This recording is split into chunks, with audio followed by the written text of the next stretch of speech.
Hi friends, welcome to my channel. ఈరోజు మన కిచెన్లో ఎంతో టేస్టీగా కమ్మటి సువాసనతో ఉండే పుదీనా రైస్ చాలా ఈజీగా ఎలా చేసుకోవాలో చూద్దాం.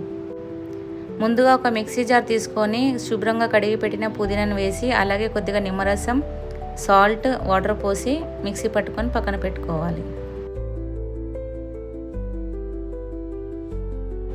ముందుగా గ్యాస్ ఆన్ చేసి ఒక కడాయి పెట్టుకొని అందులో రైస్కు సరిపడా ఆయిల్ పోసి శనగపప్పు, పల్లీలు, మినపప్పు, ఆవాలు, జీలకర్ర వేసి కలుపుకోవాలి.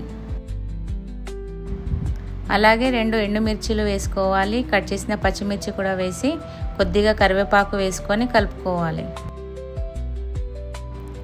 ఇప్పుడు ఇవన్నీ బాగా వేగిన తర్వాత ఇందులో కొద్దిగా సాల్ట్ అలాగే పసుపు, మనం ముందుగా మిక్సీ పట్టిన పుదీనాను వేసి అంతా మిక్స్ అయ్యేలా బాగా కలుపుకోవాలి. పుదీనాను మనం పచ్చివాసన పోయేంత వరకు కలుపుకొని ముందుగా వండి చల్లార్చిన అన్నంని వేసుకొని అంతా మిక్స్ అయ్యేలా బాగా కలుపుకోవాలి. ఇప్పుడు లాస్ట్లో కొద్దిగా కొత్తిమీర వేసి గ్యాస్ ఆఫ్ చేసుకుంటే ఎంతో సింపుల్ అండ్ టేస్టీ పుదీనా రైస్ రెడీ. ఈ రైస్ని మీరు కూడా ఇంట్లో ట్రై చేసి ఎలా ఉందో నాకు కామెంట్లో చెప్పండి.